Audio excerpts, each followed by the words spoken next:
In July of 1518, a woman named Frau Troffea stepped into a narrow street in Strasbourg and began to dance.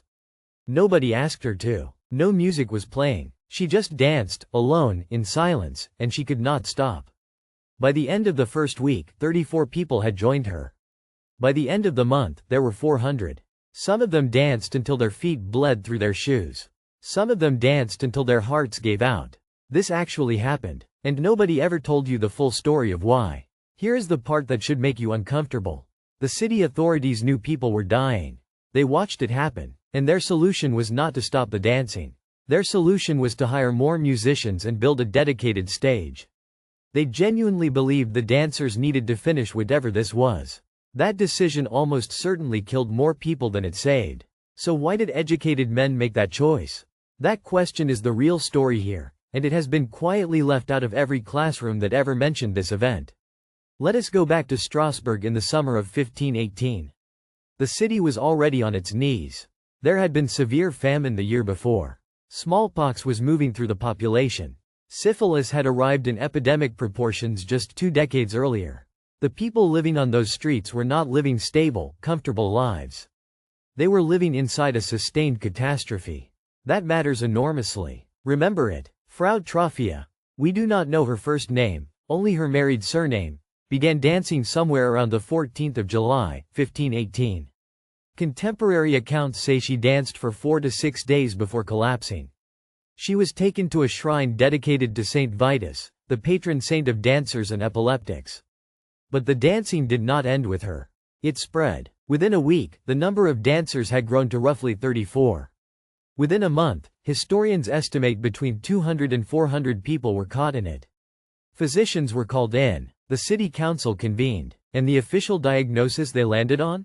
Hot blood. They believed the dancers were suffering from an excess of natural heat in the blood, which was a real medical framework in 1518. It was not superstition. It was the science of the time. And that diagnosis is what led to the catastrophic decision to provide music and a stage. The thinking was that the dancers needed to purge the heat through movement. Stopping them prematurely might make things worse. So they kept them going. People died. The contemporary record is not precise about total numbers, but accounts from the time describe people collapsing from exhaustion, stroke, and heart failure. Some sources mention up to 15 deaths per day at the peak. Doctors watched this happening and continued the treatment. This is not medieval ignorance.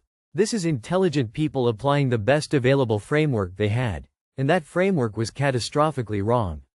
If this is the kind of history nobody taught you, subscribe right now.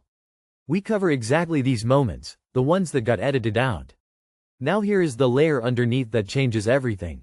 Modern researchers have proposed something called mass psychogenic illness as the most credible explanation. This is a real, documented medical phenomenon. It occurs when extreme psychological stress in a community produces genuine, uncontrollable physical symptoms across multiple people simultaneously. The symptoms are not faked. The suffering is completely real. The cause is collective trauma expressing itself through the body. Think about what the people of Strasbourg had actually endured. Famine, plague, the permanent anxiety of religious upheaval. This is just 1 year before Martin Luther's Reformation begins tearing Europe apart. And there was a specific folk belief circulating in the region at that time. People genuinely feared that Saint Vitus could curse you with unstoppable dancing as punishment for sin. That belief was not fringe. It was mainstream. When Frau Troffea started dancing, some of her neighbors may have genuinely believed they were watching divine punishment unfold in real time.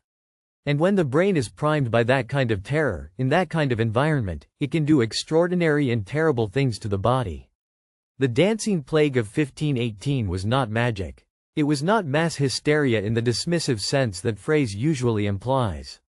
It was a community so overwhelmed by suffering that its collective nervous system broke in a visible, physical, terrifying way. And the people in charge responded not with cruelty but with the best medicine they knew, and made everything worse. Here is why this story matters right now, today. We still do not fully understand mass psychogenic illness. Outbreaks have been documented in modern times, in schools, in factories, in tight-knit communities under pressure. In 2006, a high school in Leroy, New York saw 18 teenagers develop uncontrollable tics and twitching simultaneously with no clear neurological cause. The same pattern, different century. We still reach for frameworks that may be wrong. We still sometimes provide the music and the stage when we should be addressing the source of the suffering. The dancing plague of Strasbourg is not a weird footnote.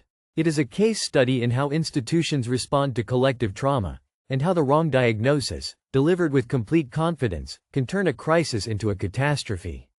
The city council was not evil. The physicians were not stupid. They were operating inside the only story they had been given. That is the real lesson buried inside this event. The frameworks we are handed shape what we are able to see. And what we cannot see can kill people. Frau Troffea danced alone in a silent street in July of 1518. 400 people eventually joined her. The city built them a stage. Some of them died on it.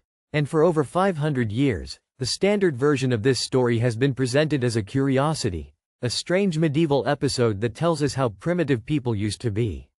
It does not tell us that at all. It tells us how communities break under impossible pressure.